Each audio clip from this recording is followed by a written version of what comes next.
"Honey, I'm going to a couple's dinner with my boss." She said it as if commenting on the weather or the traffic on a typical Monday. Cold, serene, free of guilt. On the outside, a devoted wife, socially acceptable, mature. On the inside, a stranger I no longer recognized. It was in that second, when the words touched the air, that everything inside me shattered. My blood boiled. The sentence had barely left her mouth, and my response came like a clean, cruel, but necessary cut. "Then take him instead of the husband you just lost."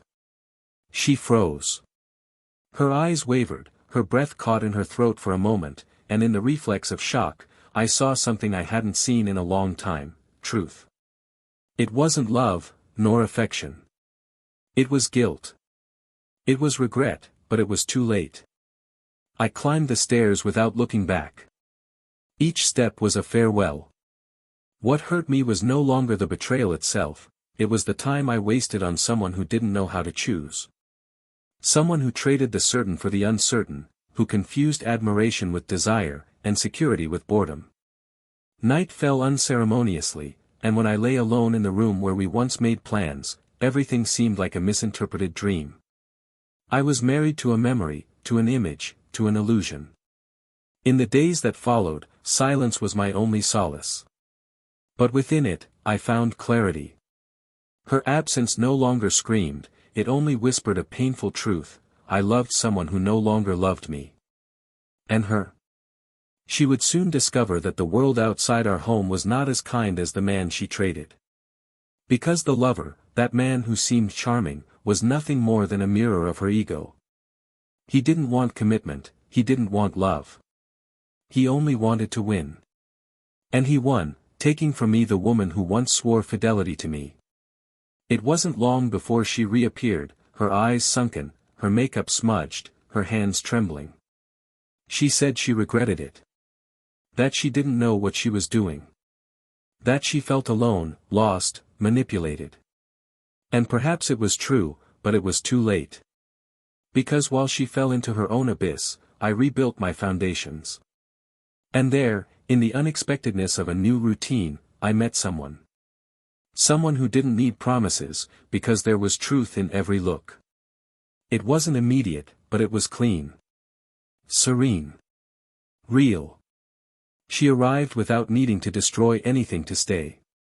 And I, for the first time in a long time, felt no pain. I felt peace. And then came the day that all who have been betrayed secretly await, the day the betrayer returns. She appeared, thinner, more tired, more human. And with tears of regret that had nowhere to flow, because I was no longer the same. He said he remembered everything. Our breakfasts, the lazy Sundays, the silly fights and intense reconciliations. He said that no one else looked at her like I did. And he was right. Because no one else would love her like I loved her. But the forgiveness she asked for had no power to rebuild what she herself had made sure to destroy. I forgave her. Because it was necessary to move on. But forgiveness doesn't open doors that have been closed. It only releases what weighed you down. And she was left with the absence she caused. I, with the peace I regained. But what she doesn't yet know is that, on the day she tried to return, someone was waiting for me outside. And that person was holding in their hands exactly what she had once lost, my heart. And life? Life has a silent sense of justice. Because some losses leave no room for return. And she will learn this in the cruelest way, watching the true love she wasted blossom elsewhere, with someone else. On the same park bench where we used to sit on Sundays. In the same restaurant where we celebrated our last wedding anniversary. In the same gaze that was once home, now sheltering another. But what drove a wife to risk everything for an adventure? What made a man love someone so much that he let her go in silence? And how does love reborn where there was only pain? The answer, perhaps, lies in the night she tried to return, and I was no longer there to open the door. Welcome to the channel. Here, no form of betrayal is romanticized or justified, the stories you will hear are fictions based on real emotions, created to show how betrayal corrodes love, destroys lives, and leaves scars that even time cannot erase. Our purpose is clear: to reveal, with depth and truth, the devastating consequences of ill-considered choices. Now take a deep breath. Get ready to hear a story. Shocking, emotional and impossible to forget. The two-story house, with its well-kept garden and white curtains swaying in the breeze, seemed to passers-by a calm portrait of stability. Mornings there always began with the smell of fresh coffee and lightly toasted bread. The neighbors admired the couple who lived there, two balanced adults, always kind to each other, with discreet smiles and a kind of intimacy that seemed to have been carefully built over the years. His name was Ethan. Hers, Olivia. Together for almost a decade, they had built the kind of relationship that many defined as mature, because it had withstood time, job changes, small losses, and even the absence of children, something that was never a problem between them, but which occasionally still caused an awkward silence in family conversations. Ethan was a civil engineer, methodical, detail-oriented, the type who preferred to show love in practical, everyday gestures, filling up her car before a trip, fixing things that broke around the house, bringing flowers from the market now and then, even without special occasions. He wasn't the type to talk much about feelings, but there was firmness in every "I love you," he said, even when it came in a low voice. Olivia, on the other hand, was made of nuances. She worked in marketing and was more open, more involved with people, with events, with new places. While he felt at home in predictability, she thrived on novelty. Still, they found a harmony that worked. They had shared routines, Friday dinners with wine, Sundays in pajamas watching old movies, and a list of plans that always seemed to be in progress: renovating the attic, taking an international trip, adopting a dog when they had more time. The difference between the two, instead of driving them apart, seemed to keep them in constant motion. Ethan brought stability, security. Olivia brought color, lightness. When they argued, and of course, they argued like any couple, there was noise, but no breakup. They always knew how to compromise. He, for example, gave up a job offer in another city when she was promoted at her agency and seemed to have finally found her place. She, in turn, stopped accepting so many invitations to social events when she realized he needed more time at home, more silence, less exposure. It was a delicate balance, sustained by small choices, sometimes sacrificial, but always intentional. In the early years, the two seemed to orbit each other with precision. There was love in the details, in the quick messages during the day, in the notes left on the table, in the lingering hugs after difficult days. And there was admiration. Ethan looked at Olivia as one observes a world that never tires of discovering. She had this energy that blended intelligence with presence. She knew how to talk about everything, had refined taste in music, a passion for modern art, and a keen sensitivity to notice what no one else perceived. He admired her even in silence, and sometimes wondered how a woman like her had chosen to be with him, someone so simple, so attached to the familiar. Olivia, in turn, saw in Ethan a rare kind of love, firm, reliable, without games.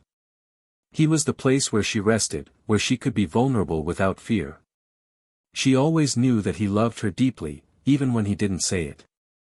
Over the years, what was once new became routine. And, like all routines, it brought with it its invisible challenges. Ethan started working more. So did Olivia. Evening conversations decreased. Cell phones began to share the dinner table with the silverware. It didn't happen suddenly, but gradually. Small absences began to seem normal: he arrived late, she left early. Good morning kisses became touches on the cheek. Affectionate words were replaced by reminders and practical questions. They still loved each other, but perhaps they no longer saw each other as much as before. Olivia's social life began to take up more space. Not out of bad intentions, but because it was part of her nature: events, gatherings, networking.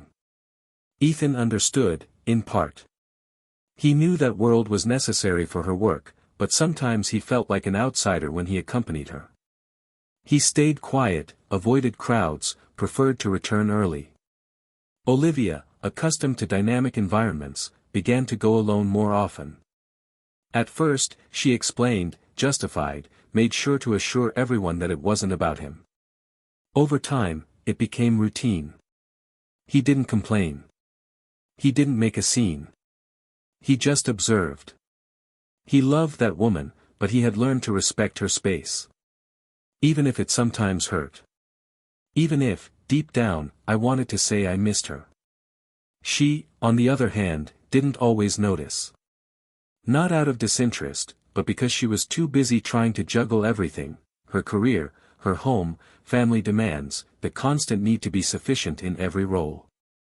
Olivia was admired at work, praised by friends, invited to important events, and all of this gave her a sense of relevance that, at some point, began to fill gaps that perhaps Ethan had previously filled. Despite this, the house was still a place of peace.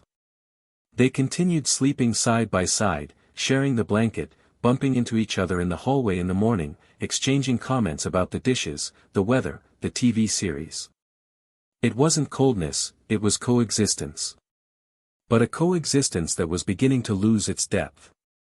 The two remained together, but there was a distance that no one named. A kind of polite emptiness, too comfortable to be bothersome, but present enough to be noticed. Olivia would sometimes look at him while he read on the sofa and wonder when he stopped looking at her that way.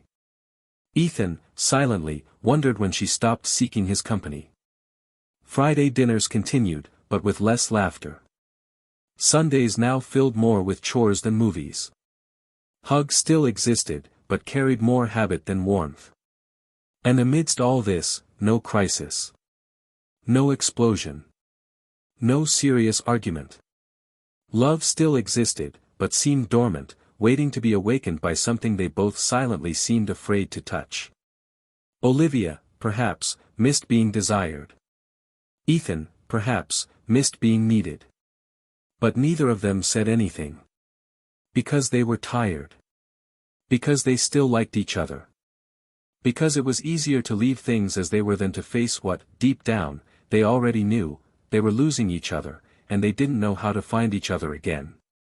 And so, between the hurried mornings and the nights when they slept more out of habit than desire, something began to stir beneath the surface. Nothing visible. Nothing glaring. But real. A silent crack opening up amidst what was once solid. A doubt born between forced smiles and automatic kisses. Ethan still believed in her. Olivia still felt safe with him. But something was missing. And sometimes, what's missing speaks louder than anything that exists.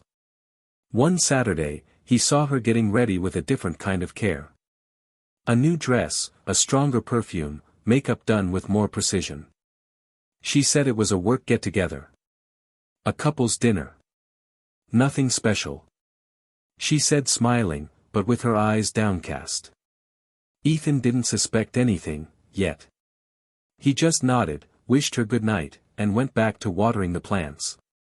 Olivia left. He stayed.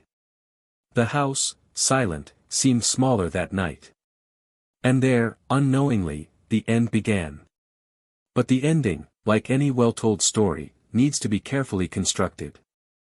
Because sometimes, the most painful part of betrayal isn't the breakup itself, but how much it hides behind everyday life.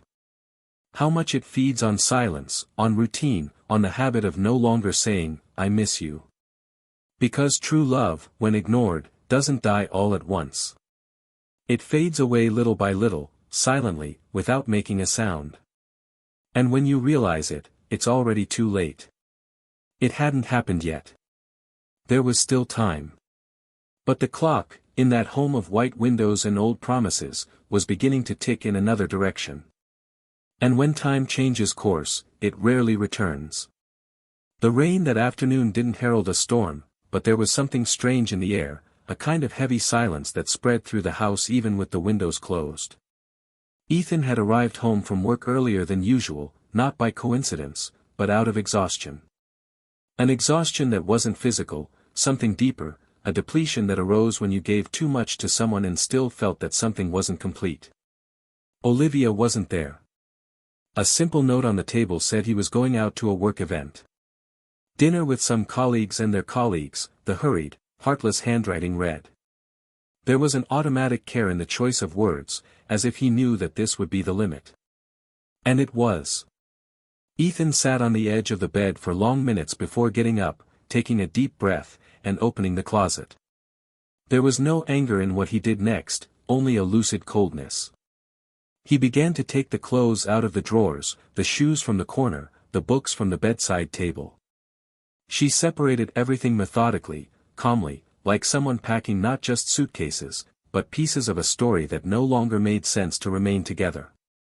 And while fitting her life into two medium-sized suitcases, the image of Olivia wearing that blue dress, the same one she wore the first time she saw her at a company event, came to her mind with a painful clarity. On his way to the door, he glanced back. The bedside lamp was still on, the blanket on the sofa, her scent still lingered in the air. No screams, no scene, no demands for explanation. He simply left. He departed with dignity, like someone who understood that clinging to something he alone could sustain was a cruel way of continuing to hurt himself. In the car, he wrote a single message, "Then take him instead of the husband you just lost." The reaction wasn't immediate. Olivia took her time. Maybe I read it and reread it. Maybe he felt his heart race and his hands grow cold, but at that moment, he didn't respond. She was surrounded by fake smiles, forced toasts, touches disguised as formality. Sitting at the table next to the man for whom she had risked everything, or almost everything, she tried to remain composed. But inside, something crumbled. That message wasn't just a bitter sentence. It was the end.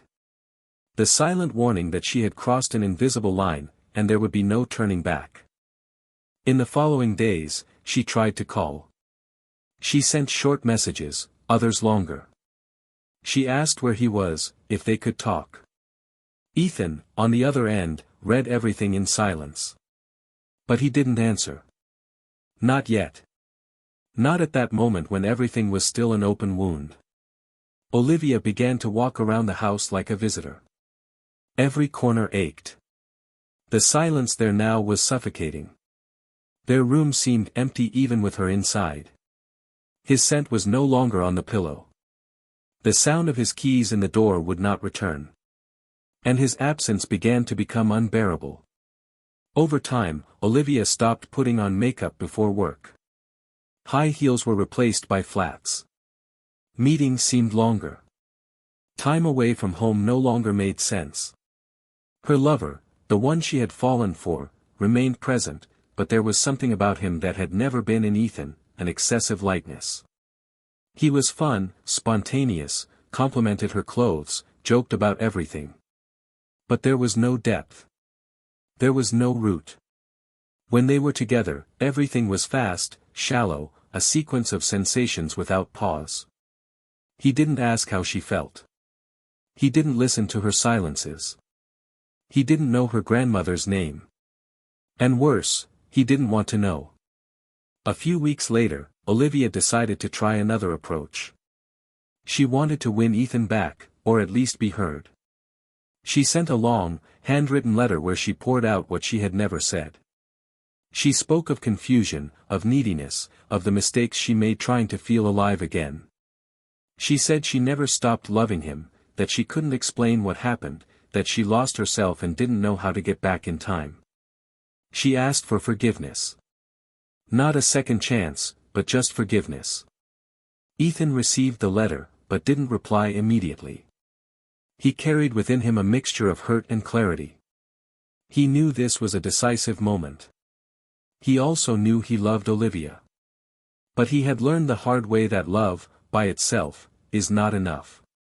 Then, one Saturday morning, everything changed.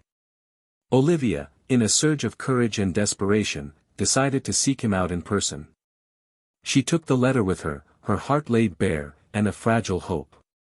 When she arrived at the park where they used to walk on autumn mornings, she saw from afar the image that would crush any remaining illusion. Ethan was sitting on his usual bench, but he wasn't alone. Next to him, a woman smiled. She had a calm look, delicate hands, and held a thermos of coffee as if that moment were the most precious of the day. They laughed at something silly, shared headphones, seemed comfortable, whole. That scene, silent and simple, hit Olivia like a punch in the gut. Not because of jealousy, but because of its clarity. She approached slowly, unsure what to say. When Ethan saw her, his smile gently faded. There was no anger in his eyes. Nor surprise. Only serenity. The woman beside him understood and stood up discreetly, leaving the two alone. Olivia tried to begin, but her voice failed her. She only said that she needed to see him, that she had something to say. Ethan listened without interrupting. Olivia took a deep breath and spoke with the honesty of someone who has nothing left to hide. She recounted that the man for whom she had risked her marriage had never offered true love. That after their initial dates, he became increasingly distant, more impatient. That there were no plans, no care. And that one night, during dinner, he showed up with another woman. Young, beautiful, full of energy. The same woman he later appeared with in photos on social media, in the places she used to go with Ethan. She said that everything she had given, time, body, expectations, was ignored. She said she felt disposable, used, that she realized she had traded a solid love for a mirage. Ethan listened to her in silence, his eyes steady but not cold. When she finished, he simply said that he already knew. Not the details, but the end. That her silence, her distance, her exaggerated care with certain lies, had all spoken for her. And that, even so, it hadn't stopped her. Because he needed to see how far she would go. Olivia held back tears, trying to ask if there was still something there, if there could still be. Ethan smiled. A sad, beautiful smile, full of everything that could no longer be said. He said that the love he felt for her had been true. That he cried for nights, that he blamed himself, that he tried to understand where he went wrong. But that, at some point along the way, he learned to love himself too. And that, in loving himself, he understood that love is not insistence. It's reciprocity. Olivia tried to touch him, but he gently recoiled. He said he forgave her. That he wished she could find herself again. But that he couldn't go back anymore. And then, as if knowing that this was the final act of a story that no longer belonged to either of them, he thanked her. He thanked her for the good years, for the memories. And he said goodbye. When he walked away, Olivia remained there, sitting on the same bench where he had once proposed to her. Alone, with the letter still in her hands, and with an emptiness so great that not even tears could fill it. For the first time, she understood what it meant to lose something that can never be returned. And she knew, in the silence of that park, that no love survives the absence of truth. And that some choices are like doors, once they close, they never open again. Ethan, in the distance, met again with the woman with the gentle smile. And as they walked together, hand in hand, the world seemed at peace around them. Because sometimes, the true new beginning starts when we finally accept that some stories end, and that there is beauty in the end too. Autumn advanced slowly, tinging the leaves with ochre and red hues that seemed to perfectly reflect what remained inside each person. The season that heralded the end of the flowers and the arrival of the cold brought with it a sense of closure, as if life, in its silent wisdom, knew when to close cycles that no longer made sense. Ethan walked with serene steps through streets that once brought him confused memories and now only confirmed one certainty: he was at peace. The pain no longer accompanied him as before. The emptiness that remained after everything had been filled with a new perspective, a new way of loving, a new life that sprouted precisely from the end of the previous one. Nothing happened quickly. There was no euphoria, no blind passion. What emerged afterward was a slow but firm construction, as it should be when you start over after being deeply wounded. The woman who now shared his days didn't come to fix him, nor to fill voids.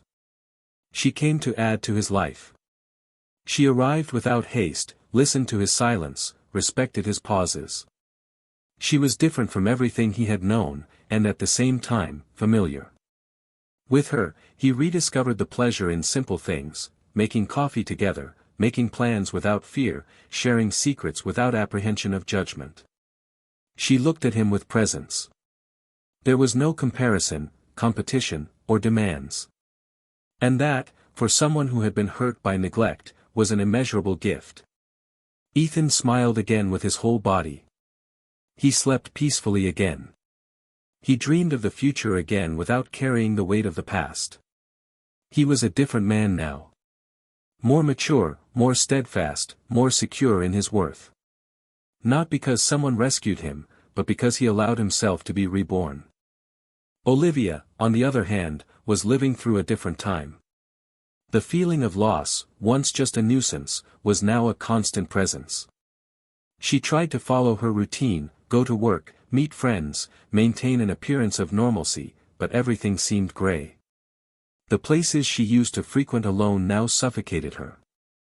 The silence of the house, once so comfortable, had become her greatest punishment. There was no more background music, nor the smells of her favorite food. The days were long, and the nights even more cruel.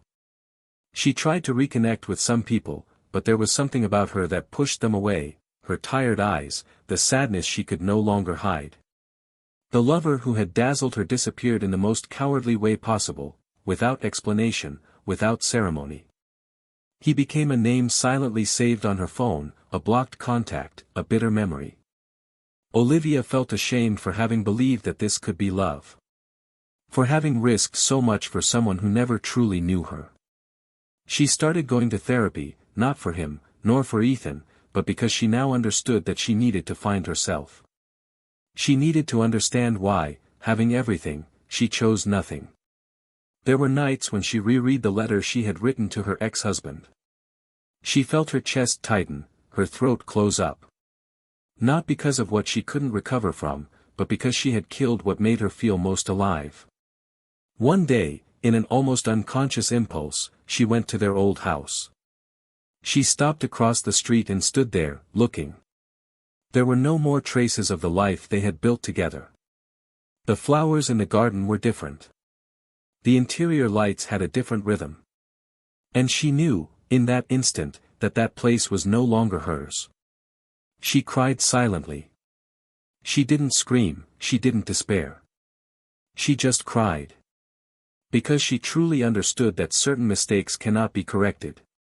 They are carried. And her betrayal, even if forgiven, would never be forgotten. Life went on. Ethan and his new partner bought a small house with a balcony where they had coffee on Sundays, watching the sky change color. There was no ostentation, but there was truth. They didn't live on promises, but on presence. He chose her not as an escape, but as continuity. And Olivia. Olivia continued living. With dignity, yes. But with the absence she caused as a daily companion. There was no more room for reconciliation. She knew this. She no longer sought him, she didn't insist. She began to write for herself. She filled notebooks with memories, reflections, attempts at healing. She knew she couldn't redeem herself with words, but writing was the only way she found to avoid drowning in regret. Some mutual friends tried to bring them back together, not as a couple, but as people who share shared experiences. Ethan, always polite, delicately refused. He was respectful, but there was no more room for it. Forgiveness had already been given, and with it, the firm decision not to return. The love he once felt for Olivia was so profound that it deserved to die with dignity, without being dragged down by insistence or nostalgia. And Olivia understood. And respected. Her greatest pain wasn't being left. It was being forgotten so easily. Seeing her love fade in his eyes without pain, without hatred, without drama.